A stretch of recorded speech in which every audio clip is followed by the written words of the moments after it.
पौलुस के साथी उसे एथेंस ले चले और उसका यह संदेश लेकर लौटे कि जितनी जल्दी हो सके सीलस और तिमोथी मेरे पास चले आए। परिषद के सामने खड़ा होकर पौलुस ने यह कहा, एथेंस के सज्जनों, मैं देख रहा हूँ कि आप लोग देवताओं पर बहुत अधिक श्रद्धा रखते हैं। आपके मंदिरों का परिभ्रमण करते समय मुझे एक वेदी पर यह अभिलेख मिला, अज्ञात देवता को आप लोग अनजाने जिसकी पूजा करते हैं, मैं उसी के विषय में आपको बताने आया हूँ। जिस ईश्वर ने विश्व तथा उसमें जो कुछ है वह सब बनाया है, और जो स्वर्ग और पृथ्वी का प्रभु है, वह हाथ से बनाए हुए मंदिरों में निवास नहीं करता। वह इसलिए मनुष्यों की पूजा स्वीकार नहीं करता कि उसे किसी वस्तु का अभाव है। वह तो सभी को जीवन, प्राण और सब कुछ प्रदान करता है। उसने एक ही मूल पुरुष से मानव जाति के सब राष्ट्रों की सृष्टि की और उन्हें सारी पृथ्वी पर बसाया। उसने उनके इतिहास के युग और उनके क्षेत्रों के सीमांत निर्धारित किए। यह इसलिए हुआ कि मनुष्य ईश्वर का अनुसंधान सकें और उसे खोजते हुए संभवतः उसे प्राप्त सकें, यद्यपि वास्तव में वह हम में से किसी से भी दूर नहीं है, क्योंकि उसी में हमारा जीवन, हमारी गति तथा हमारा अस्तित्व निहित है। जैसा कि आपके कुछ कवियों ने कहा है, हम भी उसके वंशज हैं। यदि हम ईश्वर के वंशज हैं, तो हमें यह नहीं समझना चाहिए कि परमात्मा सोने, चांदी या पत्थर की मूर्ति के सादृश्य रखता है, जो मनुष्य की कला तथा कल्पना की उपज है। ईश्वर ने अज्ञान के युगों का लेखा लेना नहीं चाहा, परंतु अब उसकी आज्ञा यह है कि सर्वत्र सभी मनुष्य पश्चात्ताप करें, क्योंकि उसने वह दिन निश्चित किया है जिसमें वह एक पूर्व निर्धारित व्यक्ति द्वारा समस्त संसार का न्यायपूर्वक विचार करेगा। ईश्वर ने उस व्यक्ति को मृतकों में से पुनर्जीवित कर सबों को अपने इस निश्चय का प्रमाण दिया है। मृतकों के पुनरुत्थान की चर्चा सुनते ही कुछ लोगों ने उपहास किया और कुछ लोगों ने यह कहा, इस विषय पर हम फिर कभी आपकी बात सुनेंगे। इसलिए पौलुस उन्हें छोड़कर चला गया। फिर भी कई व्यक्ति उसके साथ हो लिए और विश्वासी बन गए, जैसे परिषद का सदस्य दियोनेसियुस, दामरिस नामक महिला और अन्य लोग भी। इसके बाद पौलुस एथेंस छोड़कर कुरिन्थ आया। सुसमाचार यूहन्ना 16:12-15। मुझे तुम लोगों से और बहुत कुछ कहना है, परंतु अभी तुम वह नहीं सह सकते। जब वह सत्य का आत्मा आएगा तो वह तुम्हें पूर्ण सत्य तक ले जाएगा, क्योंकि वह अपनी ओर से नहीं कहेगा, बल्कि वह जो कुछ सुनेगा वही कहेगा और तुम्हें आने वाली बातों के विषय में बताएगा। वह मुझे महिमान्वित करेगा, क्योंकि उसे मेरी ओर से जो मिला है वह तुम्हें वही बताएगा। जो कुछ पिता का है वह मेरा है। इसलिए मैंने कहा कि उसे मेरी ओर से जो मिला है वह तुम्हें वही बताएगा। मनन चिंतन। आज के सुसमाचार में यीशु अपने शिष्यों से वादा करते हैं कि सत्य का आत्मा उन्हें पूर्ण सत्य तक ले जाएगा। प्रभु यीशु के जाने की खबर ने उनके दिलों को दुहक और निराशा से भर दिया था।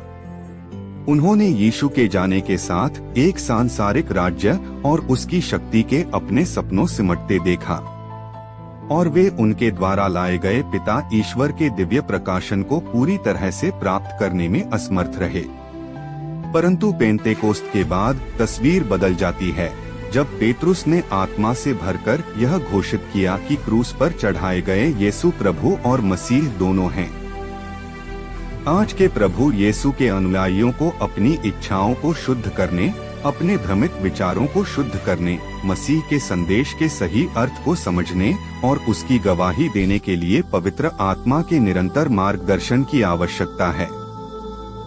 संत पापा बेनेडिक्ट 16वें के अनुसार पवित्र आत्मा हमें दुनिया को, दूसरों को और खुद को ईश्वर की आंखों से देखना चाहिए। आइए हम पवित्र आत्मा की निगाह से सब कुछ देखना सीखें। प्रभु यीशु के जाने के बाद सत्य का आत्मा आने वाला था, लेकिन इस आत्मा के आने की जरूरत क्या थी? पुराने व्यवस्थान से ही हम देखते हैं कि ईश्वर सदा से मनुष्यों को अपने सानिध्य में रखना चाहते थे। मनुष्य के जीवन का वास्तविक अर्थ ईश्वर से जुड़े रहने में ही है। ईश्वर मनुष्यों से बातें करना चाहता था, उनका मार्गदर्शन करना चाहता था। प्रारंभ में वह स्वयं बिना किसी माध्यम के हमसे बात करता था, फिर नबियों और अन्य चुने हुए लोगों के द्वारा, और फिर अपने पुत्र के द्वारा हमसे बात करता है। देखें इब्रानियों 1-2। प्रभु यीशु भी उस संवाद को जारी रखना चाहते हैं। आज के सुसमाचार में वे हमसे कहते हैं, मुझे तुमसे और भी बहुत कुछ कहना है। आज जब ईश्वर हमसे कुछ कहना चाहते हैं तो वह इसी सत्य के आत्मा के द्वारा कहना चाहते हैं। वही हमें भी ईश्वर से बात करना सिखाता है। देखिए रोमियो 8:26-27। प्रभु यीशु के ये शब्द न केवल अपने शिष्यों के लिए हैं, बल्कि आज हमसे से प्रत्येक व्यक्ति के लिए हैं, प्रत्येक परिवार के लिए हैं। मैं तुमसे बहुत कुछ कहना चाहता हूँ। क्या हम प्रभु के पास से आए हुए सत्य के आत्मा द्वारा ईश्वर की वाणी को सुनने की कोशिश करते हैं, उनसे बातचीत करने की कोशिश करते हैं? हे प्रभु, मैं सत्य की आत्मा के लिए आपकी स्तुति करता हूँ, वह अधिवक्ता जो मुझे अनंत जीवन की ओर ले जाता है। मैं आपकी प्रशंसा करता हूँ, हे परमेश्वर, विश्वास के उपहार के लिए कि मेरा दिल आपके साथ गहरे संबंध में रहना चाहता है। मैं आपकी स्तुति करता हूँ, हे परमेश्वर, सूर्य और चंद्रमा, महासागरों और जंगलों के लिए, प्रकृति के सभी तत्वों के लिए जो मेरे जीवन में सुंदरता और जीविका का साधन है। मैं आपकी स्तुति करता हूँ, हे परमेश्वर, स्वच्छ हवा के उपहार के लिए कि मैं आसानी से अंदर और बाहर सांस ले सकता हूँ और पूरी तरह से जीवन पा सकता हूँ।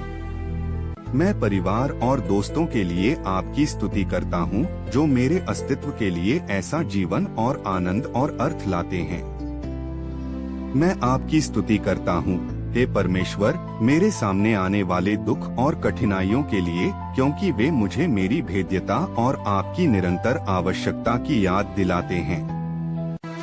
मैं आपकी स्तुति करता हूँ, हे परमेश्वर, हमेशा मेरी तरफ रहने के लिए, इस गहरे ज्ञान के लिए कि मुझे प्यार किया जाता है, मैं कीमती हूँ और कभी अकेला नहीं। मैं आपकी स्तुति करता हूँ, हे परमेश्वर, सदा सर्वदा। पवित्र आत्मा ख्रीस्तीय जीवन का एक अभिन्न अंग है। कलीसिया में 2000 वर्षों से पवित्र आत्मा कार्य कर रहा है। पवित्र आत्मा कलीसिया में एक महत्वपूर्ण स्थान रखता है, लेकिन कई बार हम पवित्र आत्मा को नजरअंदाज कर देते हैं, शायद इसलिए क्योंकि पवित्र आत्मा अपने को न दिखाकर यीशु को हमेशा प्रकाश में लाते हैं। आज के सुसमाचार में पवित्र आत्मा को सत्य का आत्मा के रूप में बताया गया है, जो पूर्ण सत्य तक ले जाएगा। वह यीशु को महिमान्वित करेगा, क्या है कि उसे यीशु की ओर से जो मिला है वह हमें वही बताएगा। पवित्र आत्मा के बिना हम इस संसार में शैतान का सामना नहीं कर सकते। यह पवित्र आत्मा ही है जो हमारे जीवन के हर क्षण में हमारी मदद करता है और अपने आप को कभी सामने प्रकट नहीं होने देता। बिना पवित्र आत्मा के हम अपने दैनिक और आध्यात्मिक जीवन में कभी भी आगे नहीं बढ़ पाएंगे। पवित्र आत्मा के बिना हम सांसारिक जीवन में ही सिमट कर रह जाएंगे। पवित्र आत्मा में दोबारा जन्म पाकर हमें एक नवीन जीवन प्राप्त होता है। यह जीवन हमें प्रभु यीशु से जुड़े रहने और प्रभु यीशु से जुड़े महान रहस्य को समझने में मदद करता है।